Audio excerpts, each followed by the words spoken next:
Laws of thermodynamics. कई laws हमें पढ़ने होते हैं थर्मोडायनेमिक्स में, जैसे zeroth law of thermodynamics, first law of thermodynamics, third law of thermodynamics. बहुत सारी चीज़ें सीखने को मिलती हैं। बहरहाल आज हम बात करेंगे जीरोथ लॉ ऑफ थर्मोडायनेमिक्स की। तो जो आप सबका स्वागत है आपके प्रिय channel chemistry bye PC sir में। और नाम तो सुना होगा पीसी सर। तो आइए आपको सिखाते हैं क्या होता है जीरोथ लॉ ऑफ थर्मोडायनेमिक्स। तो सबसे पहली चीज़ कि आपको ये बात पता होना चाहिए कि zeroth law of thermodynamics based होता है लॉ ऑफ थर्मल इक्विलिब्रियम पर। किस चीज़ पे आधारित होता है? Law of thermal equilibrium. ठीक है, तो बेस्ड ऑन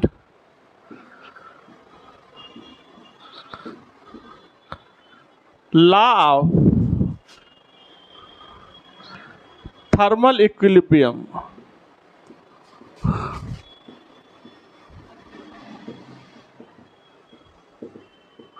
लीजिए, जीरोथ लॉ ऑफ थर्मोडायनेमिक्स आधारित होता है थर्मल इक्विलिब्रियम के कॉन्सेप्ट पर। ठीक है, आइए क्या होता है zeroth law of thermodynamics. Suppose करिए कि हमारे पास कोई तीन बॉडी है। ठीक है, एक बॉडी ये है, हमारे पास दूसरी बॉडी ये है,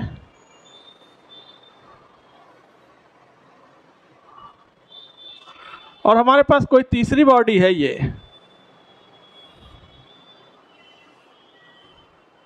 देखिएगा, ये है बॉडी कोई ए है, सपोज करिए कोई बी बॉडी है, और ये बॉडी कोई सी है।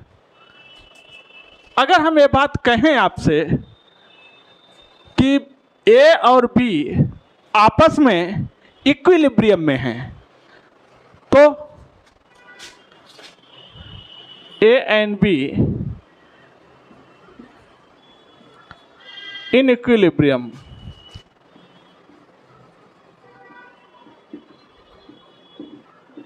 इन इक्विलिब्रियम।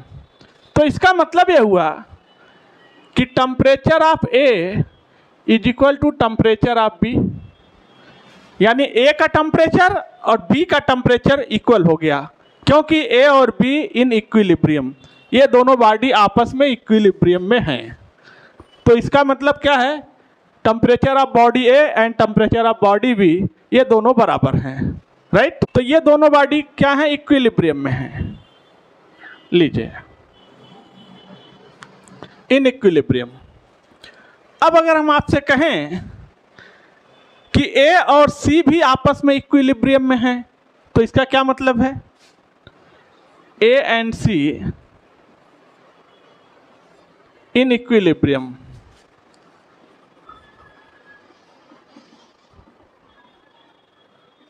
तो इसका मतलब यह हुआ कि temperature of A is equal to temperature of C, क्योंकि ए और सी इक्विलिब्रियम में है।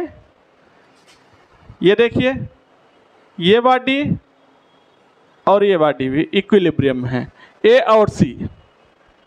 तो अब हम ये कह सकते हैं, now we can say that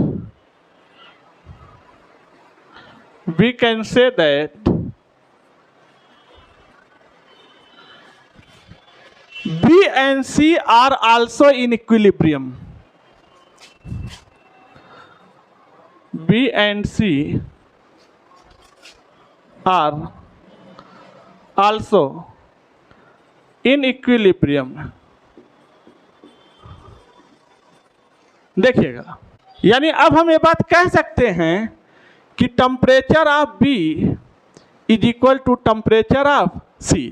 अगर ए और बी इक्विलिब्रियम में है और ए और सी इक्विलिब्रियम में है, तो अब हम आंख मूंद के कह सकते हैं कि बी और सी भी इक्विलिब्रियम में होगा, यानी temperature of B is equal to temperature of C. इन दोनों का भी टेम्परेचर इक्वल आएगा। इसी को बोलते हैं जीरोथ लॉ ऑफ थर्मोडायनेमिक्स।